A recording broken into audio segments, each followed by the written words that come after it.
Students, स्वागत है आपका अपनी ऑनलाइन बायोलॉजी की क्लासेज में। कैसे हैं आप सभी लोग? उम्मीद करता हूं अच्छे होंगे। आज का हमारा जो टॉपिक है मानव में रासायनिक समन्वय चैप्टर के अंदर पीयूष ग्रंथि, जो हमारी पिछले लेक्चर के अंदर हमने स्टार्ट की थी, पिट्यूटरी ग्लैंड, वो अधूरी रह गई थी। उसमें हमने कौन कौन से हार्मोन स्रावित होते हैं, अग्रभाग से स्रावित होने वाले हार्मोन्स हमने स्टार्ट किए थे, जिसमें हमने वृद्धि हार्मोन यानी सोमेटोट्रोपिक हार्मोन कंप्लीट कर लिया था। आज हम बाकी के हार्मोन्स जो हैं वो कंप्लीट करेंगे।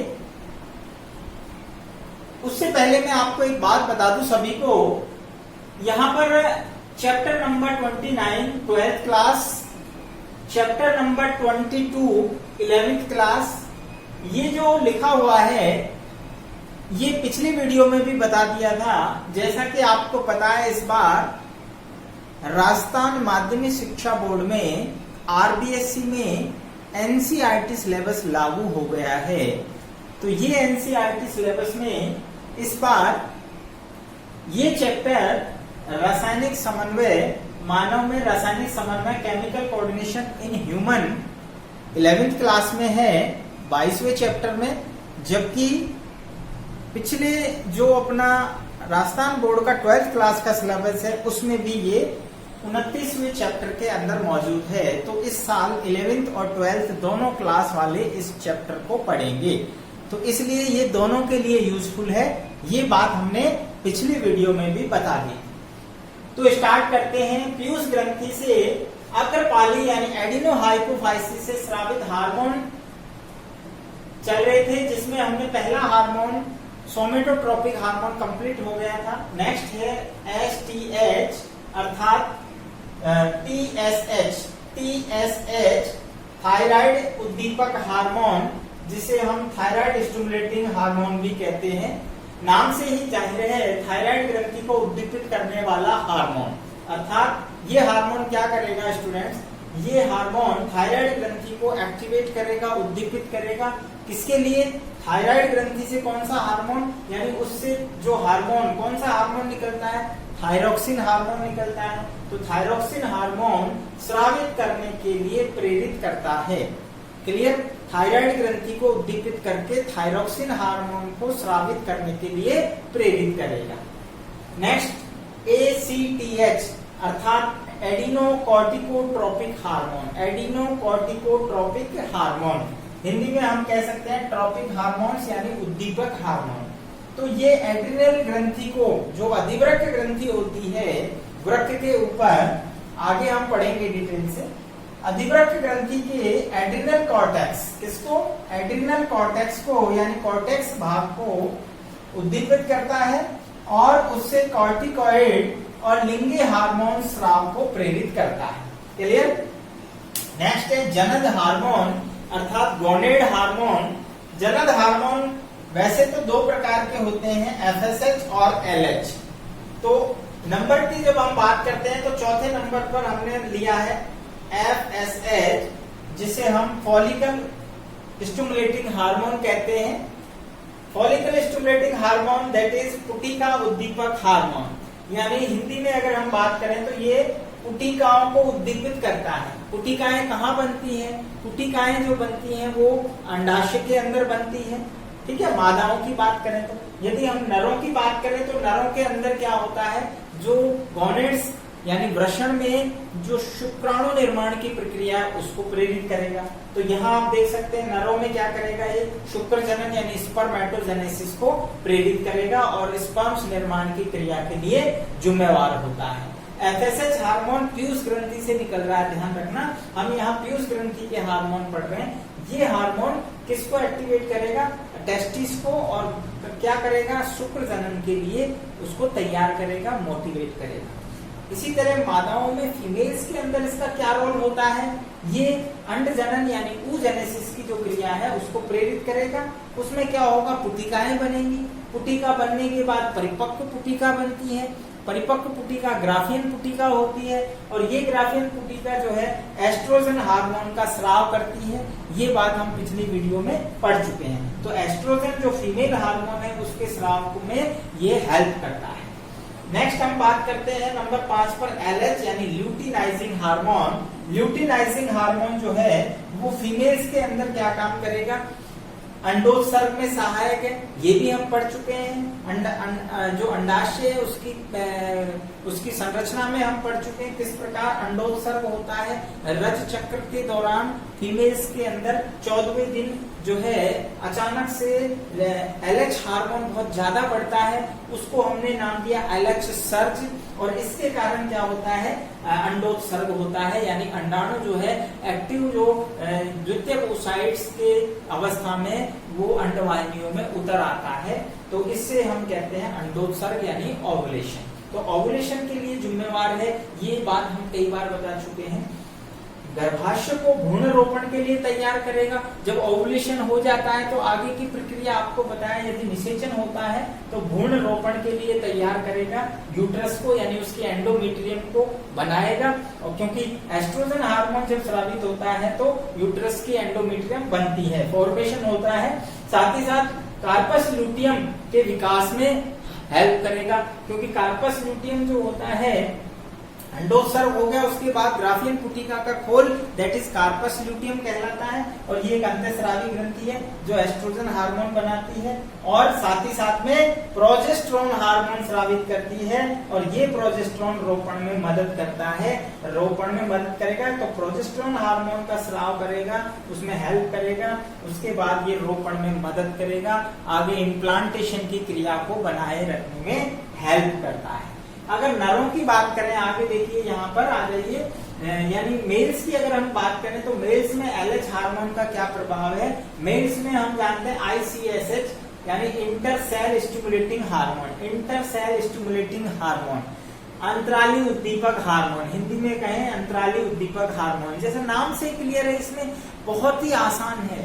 अंतराली उद्दीपक हमें पता है टेस्टिस के अंदर जो शुक्रजनक नलिकाओं के अंतराल में छोटी छोटी सेल्स होती हैं, और उन सेल्स को अंतराली सेल कहते हैं, लीडिंग सेल। और ये लीडिंग सेल्स जो होती हैं उनसे नर हार्मोन टेस्टोस्टेरोन, नर हार्मोन टेस्टोस्टेरोन जो है वो स्रावित करने के लिए प्रेरित करता है, ICSH। और इसी के कारण जो सेकेंडरी सेक्सुअल कैरेक्टर्स होते हैं, आवाज का भारीपन, दाढ़ी मूंछ का आना, शुक्रजनन की प्रक्रिया आदि जो है वो प्रेरित होते हैं। नेक्स्ट हम बात करते हैं 6 नंबर का हार्मोन है प्रोलैक्टिन यानी मेमोट्रोपिन हार्मोन। इसको मेमोट्रोपिक हार्मोन भी कहते हैं। मेमोट्रोपिक अर्थात मेमोरी ग्लैंड्स को उद्दीपित करने वाला हार्मोन। प्रोलैक्टिन यानी जो लैक्टिक अम्ल यानी एक प्रकार से लैक्टोज शर्करा होती है। तो नाम से आप समझ सकते हैं, यहाँ पर जो वर्ड मीनिंग है उससे अपन इसका हार्मोन के बारे में जान सकते हैं।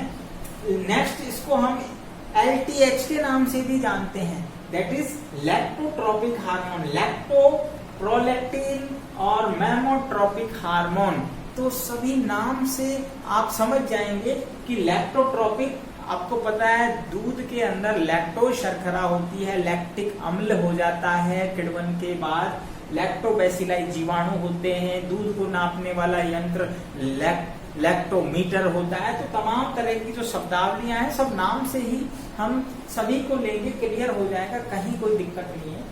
तो यहाँ लैक्टोट्रोपिक हार्मोन जो है हमें पता है ये मैटरनिटी हार्मोन भी कहलाता है, यानी ये गर्भावस्था के दौरान जो सक्रिय रूप से काम करने वाला हार्मोन है। जैसे ही प्रेगनेंसी अवस्था आती है तो ये हार्मोन स्तन ग्रंथियों के विकास को यानी मेमोरी ग्लैंड को डेवलप करेगा, क्योंकि भविष्य में चल के जो शिशु है उसको पोषण फीडिंग देनी है। और साथ ही साथ में न सिर्फ इसको डेवलप करेगा बल्कि उसमें मिल्क फॉर्मेशन यानी मिल्क का निर्माण जो है वो भी प्रेरित करेगा। तो उससे क्या होगा, मेमोरी ग्लैंड्स के अंदर दूध का निर्माण शुरू हो जाता है ताकि वो आगे चलकर फीडिंग में यानी हेल्प करे। नेक्स्ट है, अच्छा ध्यान रखना, जो मिल्क सीक्रेशन के लिए जो हार्मोन जिम्मेवार होता है वो ऑक्सीटोसिन होता है, जिसे हम आगे पढ़ेंगे, पश्चपाली से स्रावित होगा। नेक्स्ट है 7 नंबर पर MSH तो वैसे तो देखिए अग्रपाली से 6 हार्मोन स्रावित होते हैं, लेकिन ये 7वां हार्मोन जो है MSH, ये मेलेनोसाइट स्टिमुलेटिंग हार्मोन या उद्दीपक हार्मोन जो है, ये वास्तव में इंटरमीडिया से स्रावित होता है।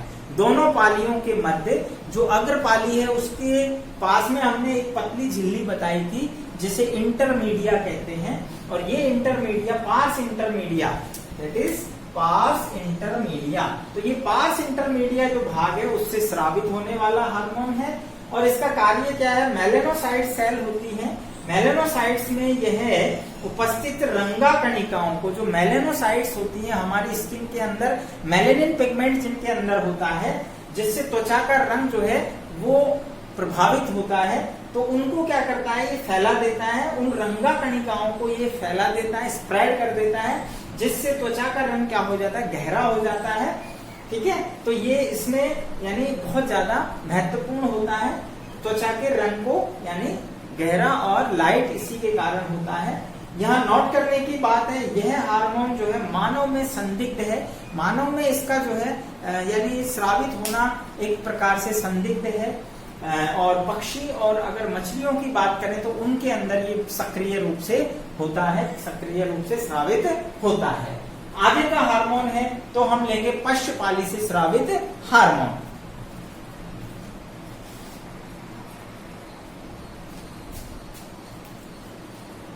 पश्चपाली से स्रावित हार्मोन, तो पश्चपाली जिसे हम न्यूरोहाइपोफाइसिस कहते हैं, न्यूरोहाइपोफाइसिस से 2 हार्मोन स्रावित होते हैं।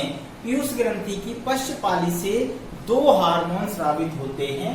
पहला हार्मोन है ADH, जिसे वैसोप्रेसिन भी कहते हैं, और ADH को हम एंटी डायूरेटिक हार्मोन भी कहते हैं। दूसरा हार्मोन है ऑक्सीटोसिन या पिटोसिन। तो पढ़ते हैं, पहले हम बात करते हैं ADH हार्मोन। ADH हार्मोन जो है उसे हम वैसोप्रेसिन या एंटी डायूरेटिक हार्मोन कहते हैं। एंटी डायूरेटिक जैसा नाम से पता है, ये डायूरेसिस, और डायूरेसिस क्या होता है ये हम पहले पढ़ चुके हैं, ध्यान हो तो आपको, जब हमने उत्सर्जन तंत्र पढ़ा था तो किडनी से संबंधित रोग हमने पढ़े थे, डायबिटीज इंसिपिडस, यानी ऐसा रोग जिसमें मूत्र की मात्रा ज्यादा बनती है, यानी मूत्र का जो तनुता है वो बढ़ जाती है। क्यों बढ़ती है? क्योंकि ADH हार्मोन जो है वो कम होता है, तब जो है यानी मूत्र की तनुता बढ़ जाती है, क्योंकि ये हार्मोन मूत्र को सांद्र करता है। तो बहुत इंपॉर्टेंट रोल है इस हार्मोन का। हार्मोन पीयूष ग्रंथि से स्रावित हो रहा है, लेकिन प्रभाव कहाँ दिखा रहा है? वृक्क नलिका के अंदर। तो यह हार्मोन वृक्क नलिका जो नेफ्रॉन होती है उसमें ग्लोमेरुलर निस्यंद, यानी जो ग्लोमेरुलर फिल्ट्रेट होता है, क्षनित्र जो आता है, हमने देखा कि ये वृक्क नलिका का जो है, ये वृक्क नलिका है, तो इसके अंदर जो यूरिन छन के आता है ग्लोमेरुलर निस्यंद में, यहाँ समीपस्थ कुंडलित नलिका, फिर हैंडले का लूप और फिर दूरस्थ कुंडलित नलिका में छनता है, लेकिन उसके बाद पुनः उसको रक्त में मिलाया जाता है आवश्यक पदार्थों को, तो वो कहलाता है पुनरावशोषण। तो ये जल का पुनरावशोषण बढ़ जाता है, ठीक है, किसके कारण? ADH हार्मोन के कारण। मूत्र का सांद्रण करता है, यानी मूत्र को गाढ़ा बनाता है। क्यों? क्योंकि जितना ज्यादा मात्रा में जल का पुनः अवशोषण होगा रक्त के अंदर, तो यूरिन उतना ही गाढ़ा होगा, उतना ही सांद्र होगा, और ये खासतौर से उन एनिमल्स में ज्यादा स्रावित होगा जो मरुस्थल में या डेजर्ट एरिया में रहते हैं, उनके अंदर जस्टा ग्लोमेरुलर भी होते हैं, और कहने का मतलब ये है कि ये हार्मोन ज्यादा मात्रा में सीक्रेट होगा, तो जल को ज्यादा से ज्यादा कंजर्व किया जाएगा, यानी रक्त में पुनः अवशोषित कर लिया जाता है। यहाँ नोट करने की बात है कि जो डायूरेटिक पदार्थ होते हैं, कुछ पदार्थ होते हैं जिन्हें डायूरेटिक पदार्थ कहते हैं, और उनसे क्या होता है? डायूरेसिस उत्पन्न होता है। जैसे चाय है, कॉफी है, अल्कोहल यानी मदिरा, शराब, तो इनका अगर हम सेवन करेंगे लगातार, ध्यान रखना, इनका लगातार सेवन करते हैं तो ये क्या करते हैं? ADH की मात्रा को कम कर देते हैं। ADH की मात्रा को शरीर में कम कर देंगे, यानी पीयूष ग्रंथि से ADH हार्मोन कम बनेगा, और जब कम स्रावित होगा तो इसका जो इफेक्ट है वो प्रभावित हो जाएगा।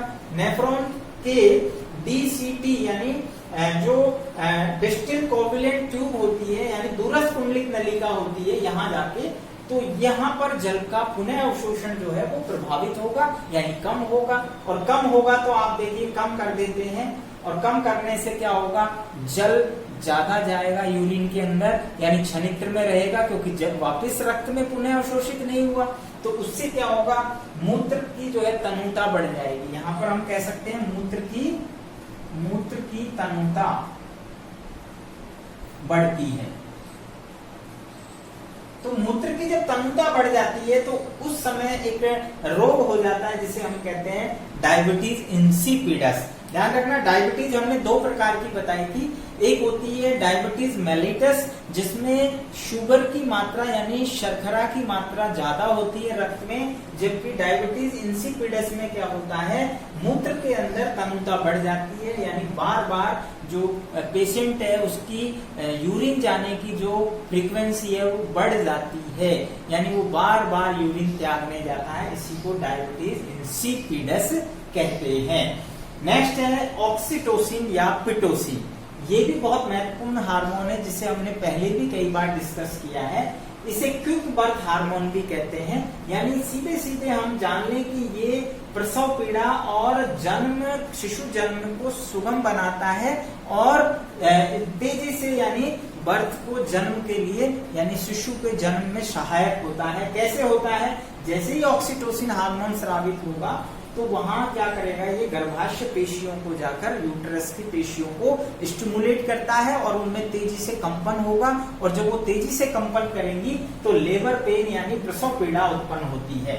लेबर पेन यानी प्रसव पीड़ा, दैट इज प्रसव पीड़ा, लेबर पेन। और ये जब उत्पन्न होता है तो उससे शिशु जन्म में हेल्प मिलती है। और दूसरे अगर हम बात करें तो इसे मिल्क इजेशन हार्मोन भी कहते हैं। इससे पहले हमने बताया था मिल्क बनाने के लिए मेमरी ग्लैंड के डेवलपमेंट के लिए प्रोलैक्टिन होता है, जबकि मिल्क के सीक्रेशन के लिए यानी इजेक्शन के लिए, स्राव के लिए दुग्ध स्रावी hormone that is oxytocin. Oxytocin क्या करता है, दुग्ध स्राव को प्रेरित करता है।